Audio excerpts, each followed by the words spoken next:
dressing room, but I wish I was there. I know. Felicia was on vacation. John and I did a little TikTok. That was a very short dress on you, John Hanson. Boy, isn't it?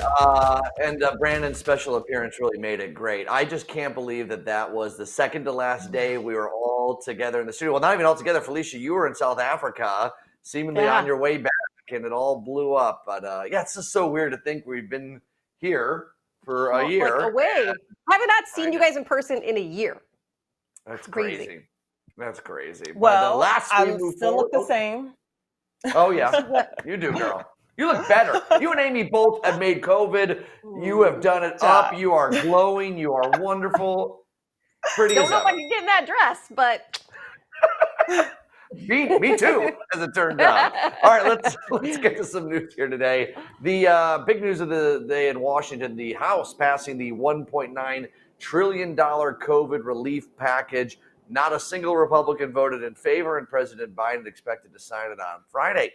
Dr. Fauci says that children and teens aged 12 to 17 may be able to get the vaccine by the fall. Younger kids would still have to wait until 2022. Amy, you're not quite there at the 12-year-old with your son, but you comfortable with the kids and as soon as they can, or how does that make you feel? man, I was mad when I saw, Henry will be 11 very soon, and he misses that cutoff really quickly, and then it's going to be 2022 until they get the vaccine. Listen, I'm fairly comfortable that kids are being okay with all this, but the sooner they can get it, the better. Yeah, absolutely. And they don't bear the brunt mostly of COVID, which is just the one graceful thing about this pandemic versus, say, like the Spanish flu of 1918, which hurt kids incredibly. Yeah. Like, I think we should just count our blessings knowing that kids have been, for the most part, spared from this thing. Yes. Okay, President Biden announcing the purchase of 100 million more doses of the Johnson & Johnson single-dose vaccine. He hopes to have enough doses to vaccinate most adults by the end of May. And Felicia, what I love about the Johnson & Johnson vaccine is the one-dose thing that helps out so many people that don't have the ability, really. I mean, that's a lot to have to schedule time off, to do whatever you have to do to get the vaccine twice, travel there. This is a huge benefit for a lot of communities. Any way you can make it easier. And of course, Dr. Fauci is reminding people that any vaccine is better than no vaccine for the people who are trying to pick and choose. Just if you can get an appointment, if you can get a vaccine, go and get it. Yes. Okay, this is really cool. This is, because you always hear about these extra COVID vaccines, and I'm like, how do I get one of these? The ones that they open up but they have to use? Well, there's kind of now a new national database that's been put together by something called Dr. B. It's a standby list for vaccines that are unused and rolling out. Really simple website. I was scrolling through it, signed up myself, and it texts users when there are extra doses nearby that are in danger of going unused. And I texted, I added all my information and let me know what number I was, which was kind of cool. I'm like, oh, I'm 1.2 million. That doesn't mean I'm 1.2 million down the list. It just means I'm joining this registry. I think our producer was telling us that it's not quite active in Chicago yet, but get on the list if you can, because as more of these places start letting people know, oh, yes, we're part of this too, the providers, that could really help make sure that nothing goes to waste. And gives a protocol of like what to do. Because I think a lot of providers, we've heard of providers, doctors getting in trouble for, getting the vaccine into whatever arm they could find. So it also kind of sets up a protocol that I think is helpful at this time. Yeah, I want to be able to be like, listen, okay, it's 3:00. If you're gonna shoot me a text at 3:30, I'm gonna get my butt out the door and I'll be there in 15 minutes. Like if you can pick and choose the places that are around you and make it that simple I don't want to say jump the line, but it's because it's not really jumping the line. It's just taking advantage of the situation at hand, right? Yeah. I would in essence, they kind of need you. they kind of, right, exactly. Waste. So it's a win-win. There we go. It works a lot better than my plan, which is literally just have the doctors walk out with a syringe out of the hospital being like, vaccine, get your vaccine here, which of course has got to violate a lot of protocol. But yeah, you would like a little bit more attention with that. A little bit more. That's okay. Hey guys, speaking of the vaccine, spring break, it's here, and it isn't time to take your foot off the brake. So says Dr. Fauci, who really for the first time seems to be giving us his okay or a little bit of a thumbs up for a little fun this season, but he is asking travelers to not turn complacent about COVID. We want people to have a good time on spring break, but don't put your guard down completely. Just be prudent a bit longer. We are going in the right direction. We're almost there. Not screw it up. We're going in the right direction. A number of colleges and universities really across the U.S. are changing spring break, canceling them altogether. Some of them are offering students to stay on campus instead, calling it, self-reflection time. A California university is even offering students no cash if you don't, or offer you cash if you don't travel. $75 if you promise to stay. Okay, Wow. I want to know where that money's coming from. Cash is nice. Self-reflection time doesn't sound as fun as a wild weekend in Miami, but it is, alas, it is the Safer. safer thing to do. And I will say, I know we're tired of Dr. Fauci saying this. However, I'm sure he is just as tired of saying it, you guys. We're almost there. Hold steady. Be safe. But like the way Amy teed it up, I also felt like, yeah, it's kind of like the first time he's even like given us like a little wiggle room. It's like when you're 16 years old and your parents let you take the car for the first time just to go to the grocery store. Hey, we got to go to the grocery store, and you're like, oh, this is cool. I get to drive the car to pick up my little brother at piano lessons or something. Like, ooh. That's exactly how I felt when I heard him this morning. I was like, oh, look, Dad's proud of us. He's giving us a little wiggle room. I gotta ask. So I was never a spring break kid. I was always like in college. I never knew where people got the money. But I have a feeling that both of you are spring break college kids. Yeah, that's what I Amy, thought. what's that face? Amy has a story. She went Daytona Beach or something like that. I did Daytona. I did Cancun. What else did I do? Yeah, maybe it was just those two. Yeah. Yeah, I took the I'll leave it at that. 12-hour road trip ride down on to Miami Beach and Padre. actually stayed with Padre. family members, which was actually really cute, but really That's cool, so really cute. cute. But yes, I did the the Miami thing. I'm sorry. I can just picture Amy down at Daytona Beach. I won't say the year, but just rocking out. Ooh, baby. There might have been some 90s hard rock involved. Padre was probably the best. We drove on the beach. Oh man. I need to wanna go meet find that the Amy. old. Well, yeah, right. Isn't it like the old MTV where they used to like do videos of? I want to go like search all the crowd of all the videos from the mid to late 90s, early 2000s, and see where I can find Amy. You better check out those VHS promos for Girls Gone Wild. She's No, there. I was like, don't say that. No. No, not that far. Someone would have found that No. already and already flagged us about that. So. Okay. Well, this one is sure to warm your heart. A very COVID cautious grandma was given a prescription that let her do the one thing she's wanted for a year, which is permission to hug her granddaughter. The surprise meant everything to Evelyn Shaw, who hadn't hugged anyone since the pandemic started. And there we were, standing in my apartment, just hugging and crying for the first time in a year, which was an out-of-body experience. It was blissful, it was wonderful, and it was something I'm going to remember for the rest of my life. Oh. So first of all, Evelyn is just so cute. She was nervous to return to normal life even after being fully vaccinated. So her family worked with their doctor to help ease her back in. And on the little prescription note, there it is. It says, you are allowed to hug your granddaughter. It just gives you chills and makes you emotional because this is exactly what so many people have been going through. And just, you're not going to take that for granted. Just to hug your loved ones. It's amazing. I love it. Yeah, no, it's really, really sweet. She was obviously being super careful, but good for her, right? And this is what it's all about. This is the end game, right? This is what Dr. Fauci giving us, if you're going down to Padre Island or whatever you're doing, think about people like that haven't been able to hug their grandkids or whatever the case may be, and do it for them. Be good for them. And what a gift. I mean, she followed the rules. She stayed locked down. She kept herself healthy. She got vaccinated. She's still here, and she got to see her granddaughter. I mean, that's what it's all about, right? Like, not rushing the process. It's there for a reason. These people know what they're talking about, and that just proves what they're saying. Could the This is doctor at least just have good handwriting for 1 second, though? Like, doctor prescription notes are always terrible. Like, we're going to put this on TV, dude. Write legibly. Or woman, Come I should say, on. whatever the doctor is. Yeah, come on. Good Yeah. point. Good point. Yeah. Krista. Oh, such a sweet story. My dad just got vaccinated and I hugged him for the Oh. first time a couple Oh. weeks ago.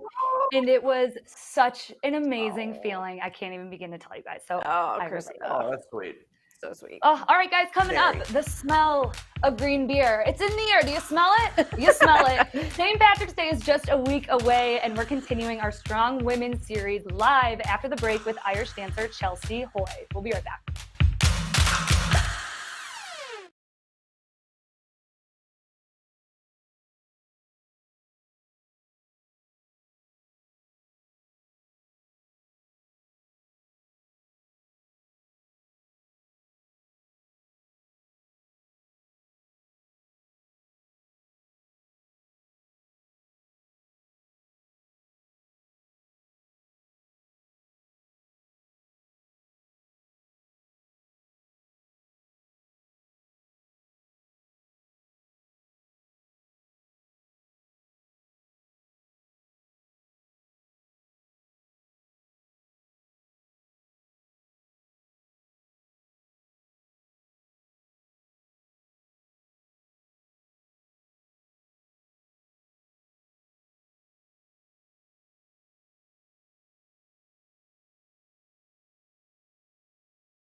Well, under normal circumstances, Chelsea Hoy would be in the middle of her busiest month of the year with her dancers from the professional Trinity Irish Dance Company popping up everywhere as the city celebrates St. Patrick's Day and the start of spring. Joining me now is Chelsea Hoy, Associate Artistic Director of the company.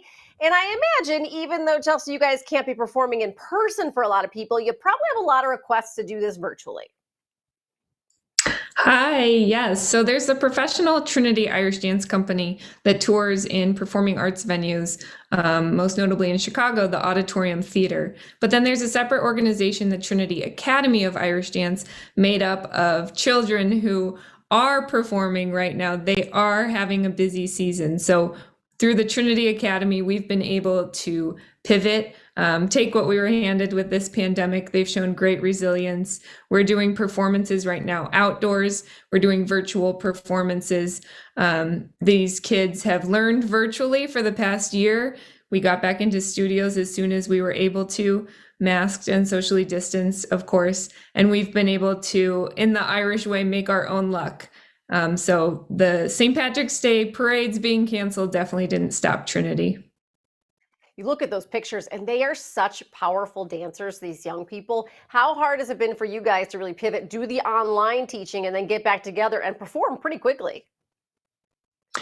At first, it took just a little bit of figuring out how we were going to teach a percussive art form through Zoom. As you can imagine, rhythms being transferred through Wi-Fi is not the easiest thing, but all of the children at Trinity have shown incredible resilience. Luckily, Irish dance is an art form that started out with people dancing in their homes, in their living rooms. That's nothing new for Irish dancing. So we were able to have our students create their own Trinity spaces at home, make a makeshift studio for themselves, and teach through Zoom. And so they've learned a lot of new skills. Actually, we started coining this new thing called Zoom feet, because of course, when you're learning through a screen, you don't have friends around you to distract yourself. And so Zoom feet are feet that all of a sudden became super turned out and super crossed, because all of a sudden dancers were really focused on a little square box.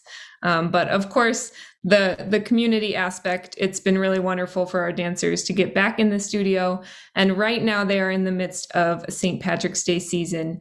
So their outdoor performances, they're able to reach out to the community. It's so wonderful. I've seen them perform a number of occasions, and we see a lot of girls involved. There are men involved in this too. It is not an easy thing to do. It is something that takes very strong legs, athletic ability. How long are you guys training before you guys get out to perform? So the dancers started their performance season in December. They've been taking classes once a week, but of course these dancers dance 1 to 4 times a week, depending on what level they're at, all year round. So they're constantly training. And if you know an Irish dancer, you probably know that they're not just dancing in class, they're also dancing around your house or dancing through the grocery store.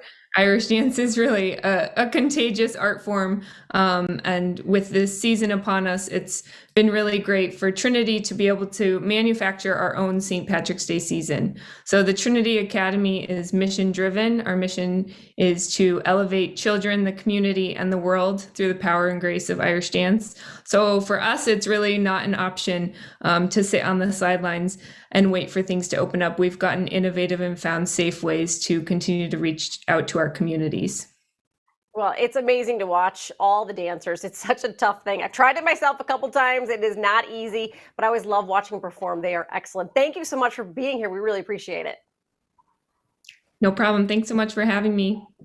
And you can go to trinityIrishDance.com to find out where you can catch virtual and in-person performances. News you need to know to end your day. 5 jurors have been selected in the trial of former Minneapolis police officer Derek Chauvin. He's facing second-degree murder and manslaughter charges in the death of George Floyd. And it's being hailed as victory for the First Amendment. A jury acquitted Iowa journalist Andrea Sahori in a rare trial against a reporter. Now, Andrea was arrested and pepper sprayed while covering a Black Lives Matter protest. 5 officers involved in the deadly shooting of a 15-year-old boy in Oklahoma City will be charged for his murder. Robbery suspect Stavion Rodriguez was shot at more than a dozen times after he put his gun down when confronted by officers. They will face charges of first-degree manslaughter. John.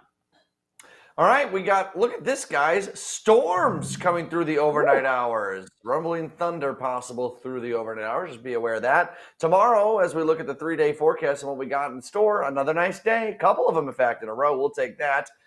This weather forecast brought to you by 3-Day Blinds. We'll get that forecast tag there updated in a bit. Now over to Krista. Thanks, John. Well, a picture paints 1,000 words, and finally, Twitter agrees. I've got all the deets in my digital report. And stick with us, it's a Mario Day. We're playing trivia later to see who is riding that star all the way to first place. We'll be right back.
All right, it might be 950 miles from Chicago to New Orleans, but you can still find some great Cajun food here in town. For Robert and Brasso Cajun's Kitchen, ain't nothing but a family thing. Hi, I'm Robert from Brasso's Cajun Kitchen. I want to thank you for watching. Come on in. Welcome to the Cajun Kitchen. My uncle was a chef. I watched up growing my sisters and my father cook, and it was always in my heart. When we moved to the Chicago area, I really missed the food and the cuisine from Southern Louisiana. I kind of took advantage of the ghost kitchen concept and then created a menu to bring to the Chicago area. So it's kind of like a dream come true for me, and I just hope that you guys enjoy it. Growing up in Louisiana, it's all about the flavor. It's all about the boldness, the like party on your tongue type of thing. If you're ever down in that area of the country and you can be like, wow, this is what I had there and now I'm having it here and it's really close. So that's the experience that I'm trying to bring. Okay, what I prepared for you today is our Cajun chicken po' boy, which is, it's marinated chicken with lettuce and tomato with our own Cajun sauce that we make in-house. You will not be able to buy this anywhere else. The second item that I'd like you guys to see is our boudin balls, which boudin is a Southern Louisiana delicacy, a tradition. Once you try it, you will not forget it.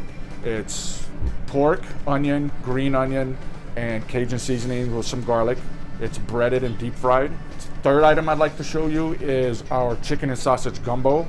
Traditional, straight to the point, bold flavors, not really over spicy, so someone who really doesn't like a high spice level can actually enjoy this dish. And the fourth dish would be my shrimp etouffee, which is another Southern Louisiana cultural icon dish. So everything, bold flavors, to the point.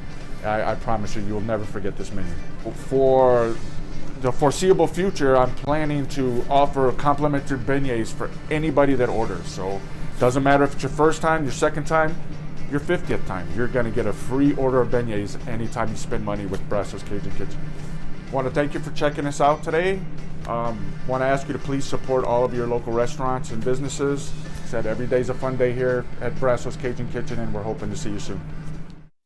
All right, we hope to see you soon too. You can see them at 2537 South Wabash, and you can catch Chicago Food to Go on the weekends 11:30 on CW26, and we'll be right back.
All things digital coming at you right now. Okay, first I want to shout out today's Google Doodle. It's a pic commemorating Dr. Wu Liante. It would have been his birthday today. He's the creator of the surgical face mask, and he invented it back in 1910 during a Chinese epidemic.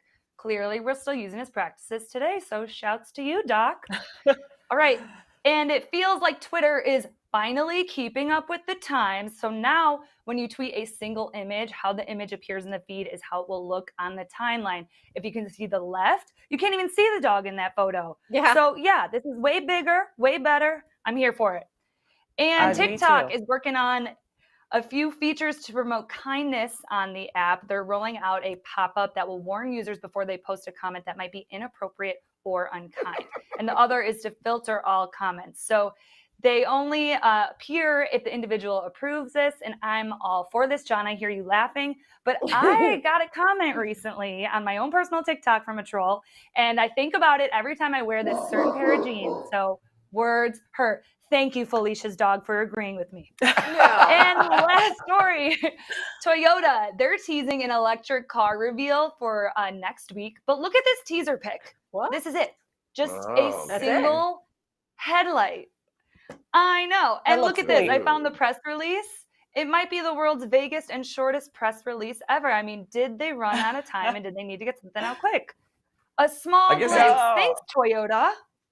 Yeah, I guess Do they that's think what they people are do gonna in be the that movies, interested? right? Yeah.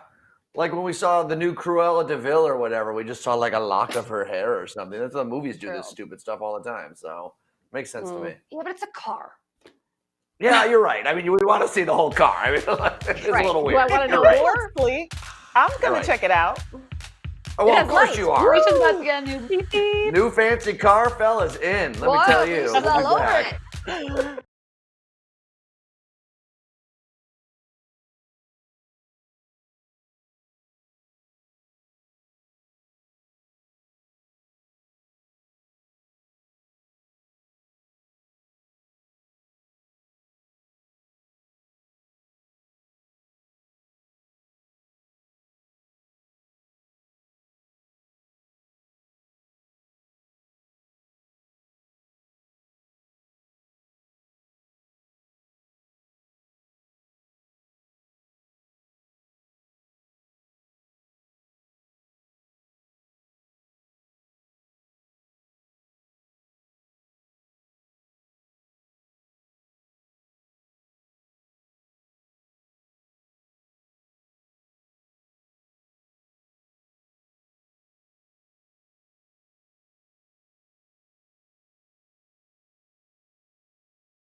Welcome back, everybody. Welcome back. It's 6:30 here. Is it only Wednesday?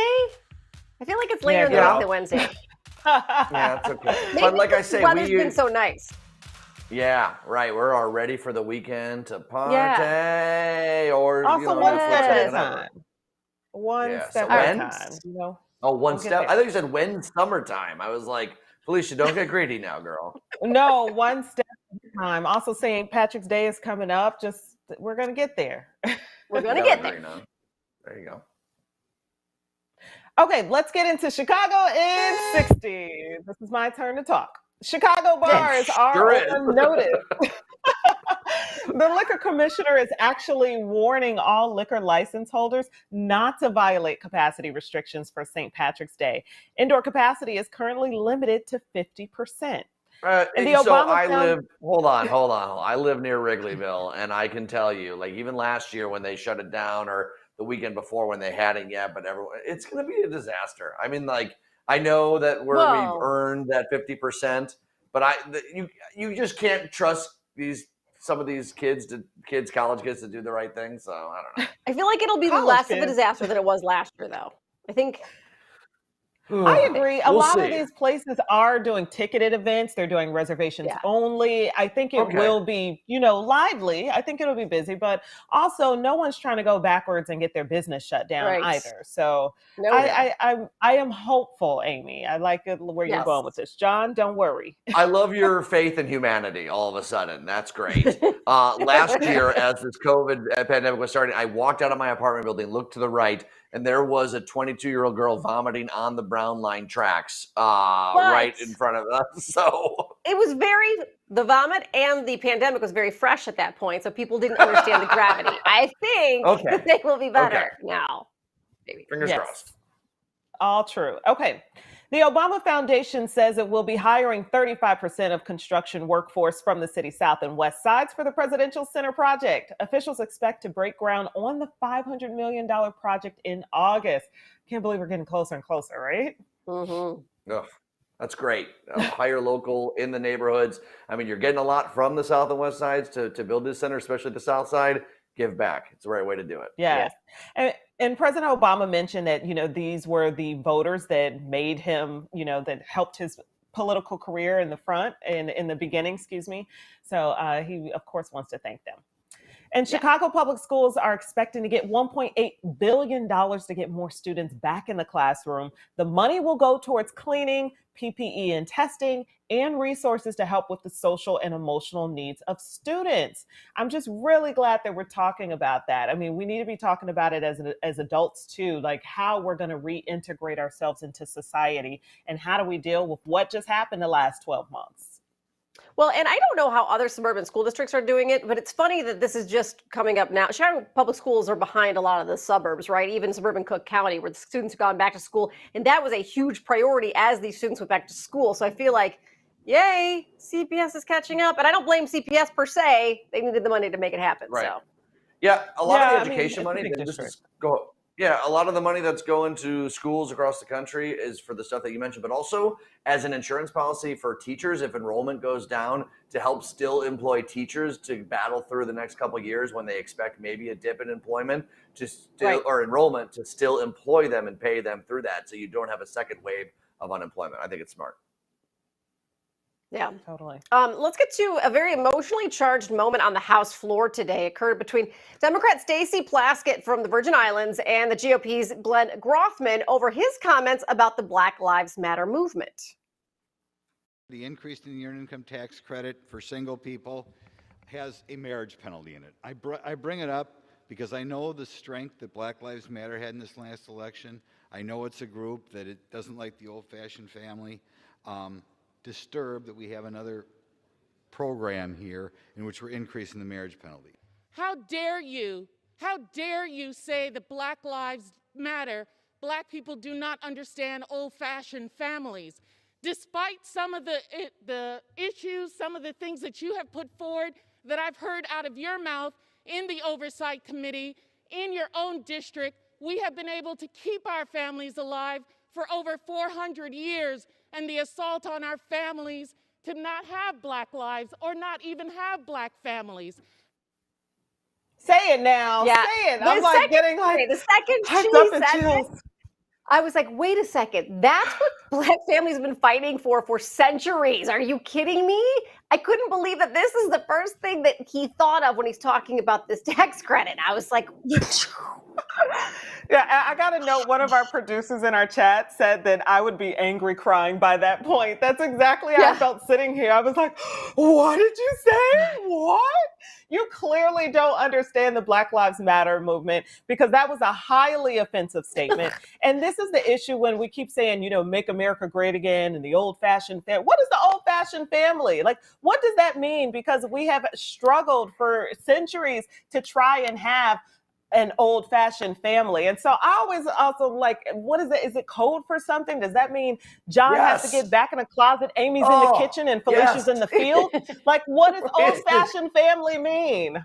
It is the worst code ever. The code, a 2-year-old could break that code, is what he's saying. He's talking about Leave It to Beaver, back to the 50s, trip to white suburban post-war Suburbia, America. right. And they've been doing this forever. And that's why this is where he made his stupidest mistake of about 1,200 mistakes up to this point by lumping it as, the Black Lives Matter group. First of all, it's not a group. It's a movement. group, It's a lot of people coming together. Second of all, it's not, what he's trying to say is liberals. And what he means by liberals are all of anyone who is what open to breaking the thought of a mother and a father and kids. And by the way, most liberals and most Democrats are mother, father, kid in that traditional sense anyways. Like, it's so... Right. I don't know. There's a couple words there I don't think I can say on TV. I'm going to stop myself short. But like, it is so stupid. That's a good way to put it. Stupid. Well, yeah, maybe we should leave that there because Stupid. we all got some words. I applaud Plaskett is a rising star in the House. She was one of the House impeachment managers. It really bums me out that she don't get to vote in the House. That's all I got to say about that. Not representation for these. I was saying, she made the comments too because she wanted his comments stricken from the record. That was part of her reasoning. And then as she got into it, got even more and more impassioned by it, which, I wish we could do that here. Like, if we say something really stupid, I could be like, you know what, let's strike that from the Jam record. And then Brian goes back in time and just like reverts that away forever. Yes. Yeah. I want people to get it. I want people to get it and people to understand, what people are fighting for in this country. And I know. I just don't think they do. Dude, I don't get it. Like, Some here's do, the thing. please. You can have Some do. You can have political arguments about the child income tax credit. Like, have an argument about that. Like, do not resort to what he had to do on a bill he knows he's going to lose anyways. Like, come on. And I know we have to wrap, but the statement about Black Lives Matter, the fact that Black Lives Matter is an actual statement that has to be said and people are still so vehemently against it, it is just so offensive to the core. It rocks you at your core as a Black person in this country.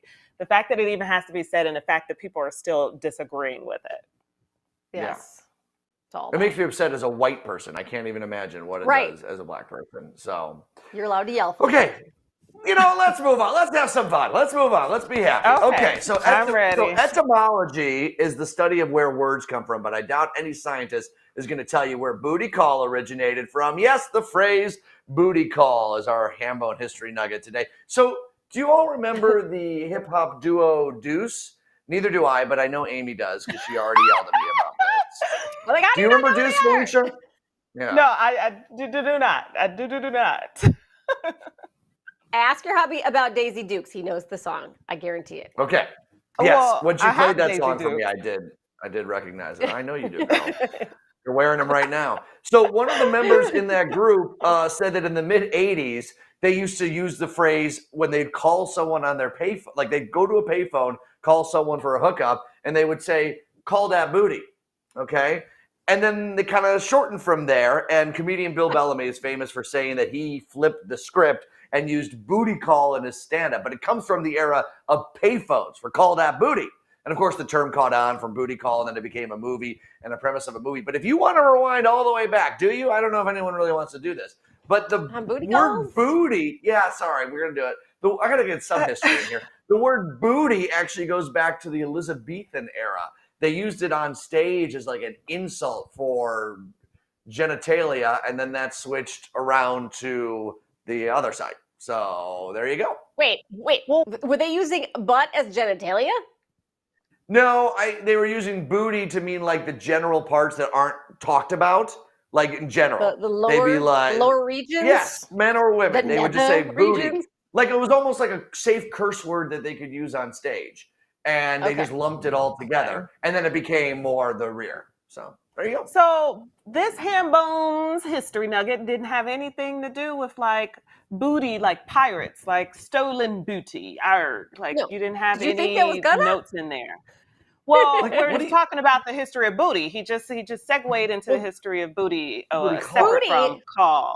Oddly enough, booty was because it was bounty and it was often misunderstood, if I remember this correctly, and I could be wrong, with accents. So it became, from bounty, it became booty. I gotta Is say, this an Amy that is history nugget? yeah, that is an extreme pull from some part of the brain, Amy, which I didn't even know I like existed. pirates. Because, And I could be because wrong, but I like pirates. Felicia took this segment about 7,000 miles to the left, and Amy was right there with like a thread out of her Dumbledore head. Like, actually, I know exactly what this is. Oh, with a curtsy That- and a bow. Was incredible. Let's get Krista to save the day. Let's make a booty I feel call like over to I'm that KG. meme with all the math equations. I'm like Yes. learning and confused over here. Thank you guys for that. That was wonderful. All right, coming up, it's the day to celebrate one of the most iconic animated figures in pop culture. We are putting our Mario gaming knowledge to the test, and we are back in 90 seconds.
All right, we're gonna get some storms tonight. Looks like around midnight, 1, 2 o'clock in the morning. Might rumble while you're sleeping. 7-day forecast shows that's really about it. All of that. Maybe some precipitation over the weekend as temperatures cool, but a great few days before then. This weather report sponsored by 3 Day Blinds. You'll love the treatment. As we approach a full year in pandemic times, mental health issues are as important now as ever. And joining us, two gentlemen behind the organization, the National Alliance on Mental Health. We're joined by former Congressman Patrick Kennedy and Paul Gianfrido, the president and CEO of Mental Health America. And former Congressman Kennedy, like I said, the pandemic, I mean, this has made mental health a top issue. I mean, it was already, but even more so now. The stresses upon the family are immense. On top of that, you've had the racial pandemic, the most divisive election in modern history.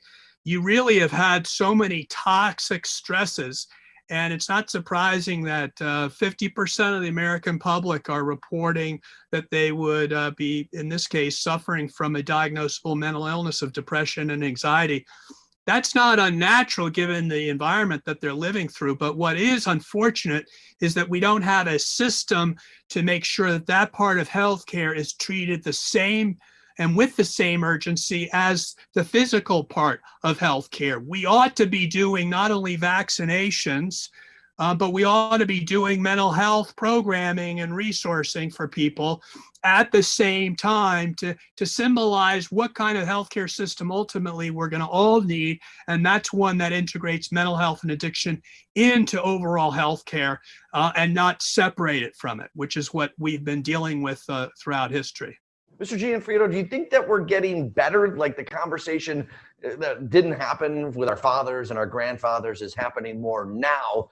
Or do we need to tackle this more legislatively, or is it a little bit of both? Yeah, we are getting better at it. Younger people are much more willing to talk openly about mental health problems than their parents were. And that's critically important because young people are bearing the brunt of the mental health impact, negative mental health impact of the pandemic. For example, with 11 to 17-year-olds reporting the highest prevalence of suicidal or self-harm thinking that is occurring frequently or nearly every day of the week. So on the one hand, we've got to keep that conversation going and keep boosting other age groups to talk about mental health as well. But we've got to move talk to action. And that's where the unified vision that the organizations have put together, and you can go to wellbeingtrust.org, people get copies of that and get some of the background for that, is so critically important in moving the dial on public policy, not just at the federal level. It's going to be critically important moving the dial on public policy at the state and local levels too. I know both of you have struggled either yourselves or within your families, like many Americans, like millions of Americans, with mental health issues. Does the fact that it has had such a wide impact, unfortunately, at least get us to the point where I think, whether it's locally or nationally, we're ready to really start making strides on this? Illinois, you guys are really tackling it head on. I have to give you credit, your governor, the mayor, all your state legislatures. Both the Senate and the House have been terrific on this. They passed the strongest bill in the country for parity protection, which means that they are standing up for people against insurance company discrimination when it comes to pre-authorization, retroactive review, any of the kind of impediments to gaining access to care that are deliberate and discriminatory. I'm glad that they're headed in the right direction on this issue. And look, if you have any questions about the National Alliance on Mental Illness, the information's coming up here on the screen. We all need to have these conversations, and we all need to push our legislative and local leaders to do what they can to keep this moving forward. Got to figure this out, and we will together. All right, off the soapbox now. We'll be back after break.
And by the way, guys, I also just got more swag today that's cat related. I already showed it to Lily, but I am a huge fan of the rescue pets at the White House. So I bought from the Oval Office their CODIS mug because we don't know the name of the cat yet. So it's just a question mark.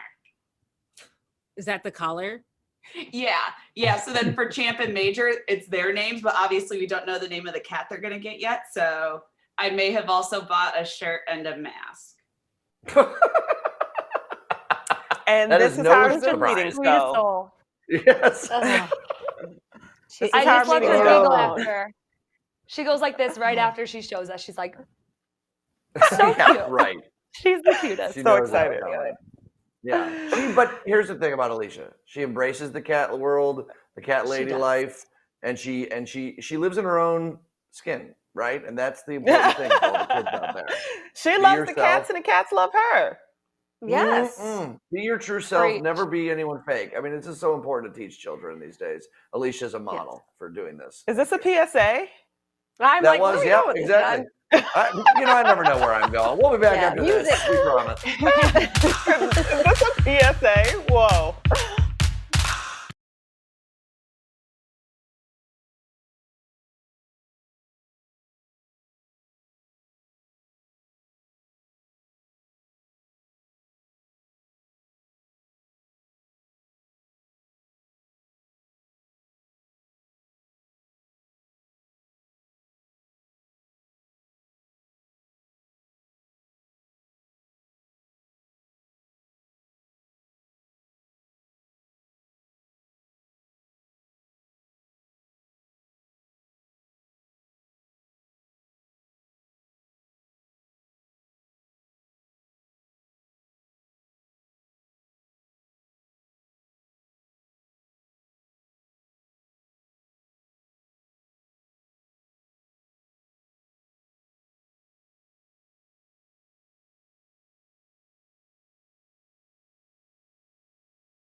For those not familiar with March 10th, it's also known as Mario Day, and we're celebrating the most famous animated plumber in the world the only way we know how, with a little trivia.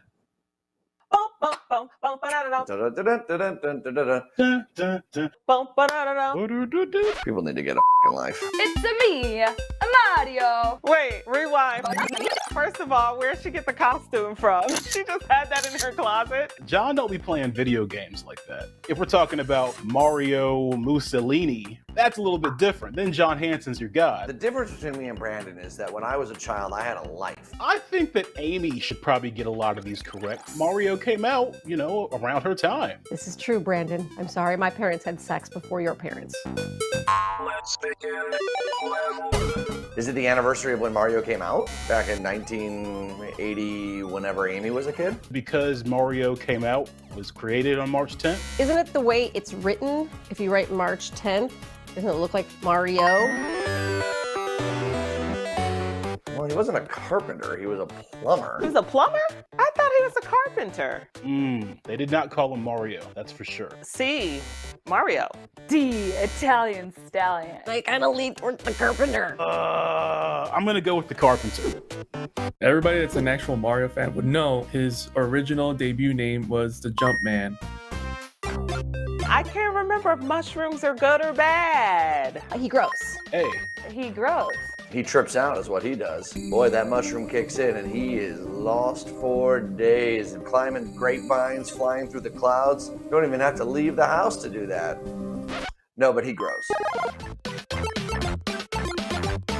Everyone else gets these fun fantasy character names and poor Pauline's just there. Rosalina and Pauline are 100% made up. Princess Peach. Princess Peach. Everybody knows Peach and Mario. I think it's A. Wrong. Is it A? Wrong. Tell me it's A. Wrong. Okay, it's C. Wrong. But I think Daisy was the girlfriend at one point, and then Peach is like the princess. Maybe they had a three-way. Okay, so Pauline, her debut was in the Donkey Kong game, the arcade one, and they were referred to as boyfriend and girlfriend at the time.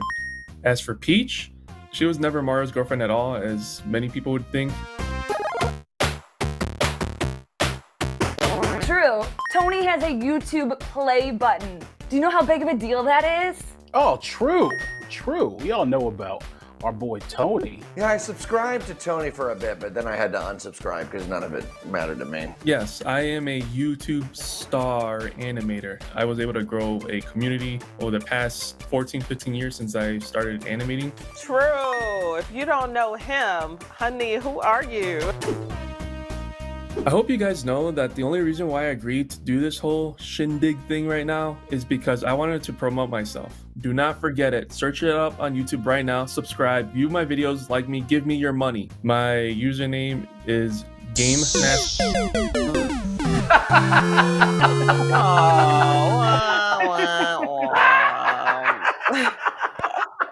We love you, Tony. Poor Tony. We love you, Poor Tony. We should tell everybody, really by the good. way, that it was years before any of us knew of this about Tony. We just recently learned this. And how long has Tony been there? Longer than me. Yeah, Long a time. couple years, for sure. Yeah, Yeah. for sure. Great And person he's to. been this YouTube sensation for even longer. Like he's been a sensation Right. for I think the 12 years or so, and his channel is like legit. He Yeah, that playbook. I want to I'm telling plug you, it right legit. now. They're asking us to plug it, and I forget how many numbers there are after a game. all- So I got it. we'll do that. Oh, Krista, hurry up! We gotta I write it know, down. Get out it's the paper and Game pen. Master. Game Master. It's gonna take me a Yes, second. I'm trying to check right now. 94089. There it is. It's really cool. 949. Game Master. 94089. Game Master 94089. 94089. I like Duck Subscribe Hunt right more. now. Gotta get out there. I played Duck Hunt. We'll see you tomorrow, everyone. Bye, y'all. Bye, guys. I'm subscribing.